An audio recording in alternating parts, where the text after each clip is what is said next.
거룩하신 하나님 아버지, 은혜를 감사합니다. 오늘도 귀한 아침을 우리에게 주셨사오니 주님 말씀 들으며 기도의 자리로 나갑니다.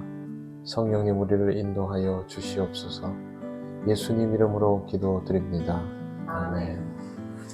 찬송가 334장 하나님께 찬양드립니다. 위대하신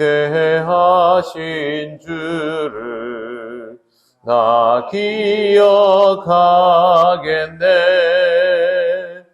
언약하신 대로 날 인도하시네. 저 단비와 같은 은혜 늘 내려주시니 그 크신 주의 사랑 날 구속하셨네. 영광스러운 주를 나 기억하면서 앞을 바라보며 나 달려가리라. 주 우리와 함께하며 늘 동행하시니 성령의 능력으로 섬기게 하소서. 교회 머리 되신 주 기억하면서 힘과 부귀 모두 나 주께 바치네. 참 충성된 종이 되어 그 길을 가면서 주 다시 올 때까지 교회를 섬기리. 아멘. 하나님 말씀 베드로전서 2장 1절입니다. 다 같이 봉독하겠습니다. 그러므로 모든 악독과 모든 기만과 외식과 시기와 모든 비방하는 말을 버리고. 아멘.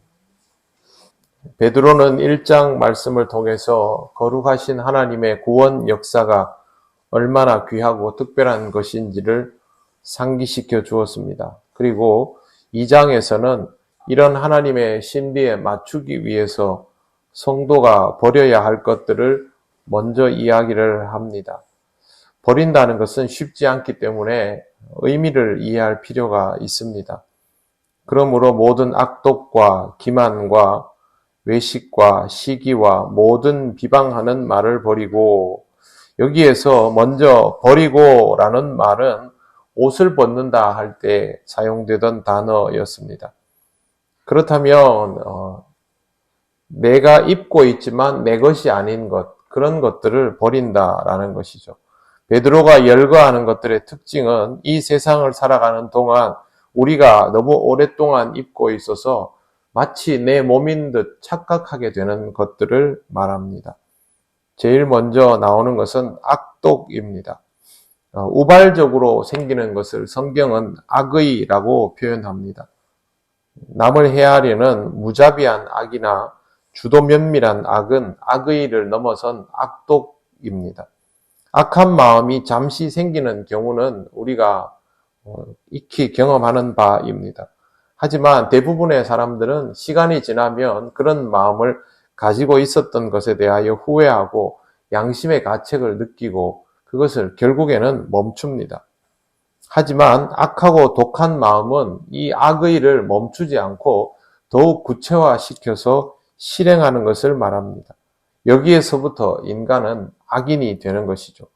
죄는 깨닫고 멈추어야 합니다. 그래야 평범한 사람입니다. 하지만 멈추지 않고 의도적으로 진행을 시키면 그때부터는 명백한 악인입니다.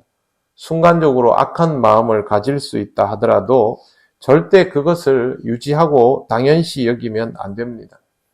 악의는 버릴 수 있지만 악독함을 버리는 것은 결코 쉽지 않습니다. 오래 두면 둘수록 내 피부처럼 되어버립니다. 여러분 상처가 났을 때 그 위에다가 감아서 이제 상처를 보호하지 않습니까?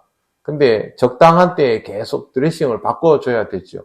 바꿔주지 않으면 나중에는 이게 들러붙어 버립니다. 그런 것과 똑같게 이해하시면 되겠습니다. 모든 악독이라는 말은 악독함은 그 어떤 것이든지 무조건 버리라는 뜻입니다. 그 다음에는 기만입니다. 과거에 이 단어는 괴휼이라는 단어로 번역이 되었습니다. 여기에 사용된 단어는 미끼를 놓고 끌어들이는 것을 말합니다. 사냥에서 사용하는 방식이죠. 하지만 죄의 문제에 관해서는 그게 아니라 상대방으로 하여금 죄를 짓도록 실족하도록 약점을 잡히도록 의도적으로 덫을 놓는 것을 말합니다. 하나님을 믿는 사람이 누군가가 죄를 짓게 하려고 의도적으로 그렇게 할 수 있을까 싶지만 하나님을 믿는 자도 그렇게 합니다. 지금 베드로가 편지를 쓰는 대상은 불신자들이 아니죠. 신앙생활을 열심히 잘하는 교회에 모여있는 사람들을 대상으로 편지를 쓰면서 여기에 대해서 주의를 줍니다. 교회에서 사역을 할 때 실패할 수밖에 없는 일을 하도록 누군가에게 종용하거나 이미 문제가 있는 사안인데 그것을 굳이 그 사람에게 짐을 지우게 하는 것들을 여기에서 찾아볼 수 있습니다. 그렇게 될 것을 빤히 알면서도 그렇게 하는 것이죠. 중세시대에 마녀 사냥이 있었습니다. 진짜 마녀를 잡아서 사냥을 하는 것이 아니라 마녀로 몰아세울 대상을 정해놓고 그렇게 하면 걸려들도록 해놓은 규정들이 대부분이었습니다. 특히 마녀의 재판은 상업적인 목적도 가지고 있었습니다. 마녀로 혐의가 씌워지면 그 사람이 자신의 혐의를 푸는데 모든 비용을 이 마녀와 마녀의 가족이, 마녀로 지칭된 사람과 마녀의 가족이 지불을 하게 되어 있습니다. 심지어 형벌을 내리는 과정에 대한 비용도 마녀의 가족에게 청구가 되었습니다. 그래서 고문 도구를 대여하는 돈, 고문 기술자에게 나가는 급여, 재판하는 판사의 인건비, 마녀를 체포하는 체포조에게 들어가는 비용, 또 교황에게 바치는 마녀세까지도 다 마녀의 가족에게 청구되는 비용이고 마녀가 재판을 받고 화형에 처해지고 나서 다시 징벌이 추가로 내려지는 경우가 있었는데 이게 전재산 몰수형입니다. 한마디로 말해서 동네에서 마음에 안 드는 사람이 있으면 그 사람에게 이걸 딱 뒤집어 씌울 수 있도록 덫을 놓습니다. 물론 이 사람이 교회에서 뭐 아무 일 없이 잘 지내면 그렇게 하고 싶어도 못하겠지만 조금이라도 그런 요소들이 보인다면 바로 그걸 씌워서 이런 식으로 한 집안을 멸문을 시켜버리는 것입니다. 문제는 이것이 돈의 문제가 되면서 교황과 수하들이 재산 증식을 목적으로 자신들의 마음에 들지 않는 사람들, 교회의 비협조적인 사람들을 마녀로 몰아세워서 죽이는 사례가 굉장히 많았던 것입니다. 누군가가 실족하도록 덫을 놓는 일은 설사 그 사람이 죄인이라고 할지라도 하지 말아야 할 일입니다. 누군가가 잘못된 일을 하려 한다면 그것을 막아서 그 사람이 더 나빠지지 않도록 하는 것이 그리스도인의 책무이기 때문입니다. 여러분 신앙생활 하면서 선한 일을 도모하는 일은 당연히 우리가 바라고 해야 할 일이지만 자신도 모르게 이러한 습성들이 나와서 악을 멈추지 못하는 일은 굉장히 주의해야 합니다.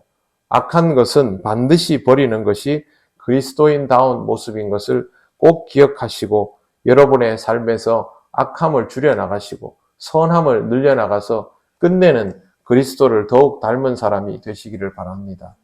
기도드리겠습니다. 하나님 감사합니다. 오늘도 우리에게 귀한 말씀을 주시니 감사합니다. 죄와 악이 늘 우리 가까이에 있음에 우리가 늘 하나님 앞에서 스스로의 부족함을 깨닫고 우리 자신을 더욱 돌아볼 수 있기를 원합니다.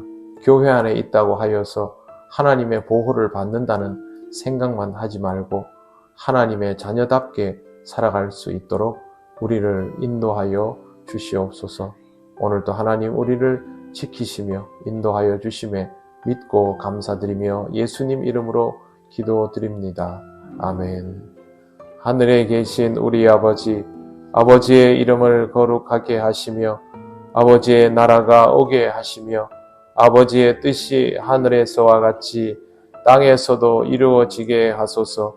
오늘 우리에게 일용할 양식을 주시고 우리가 우리에게 잘못한 사람을 용서하여 준 것 같이 우리 죄를 용서하여 주시고 우리를 시험에 빠지지 않게 하시고 악에서 구하소서. 나라와 권능과 영광이 영원히 아버지의 것입니다. 아멘.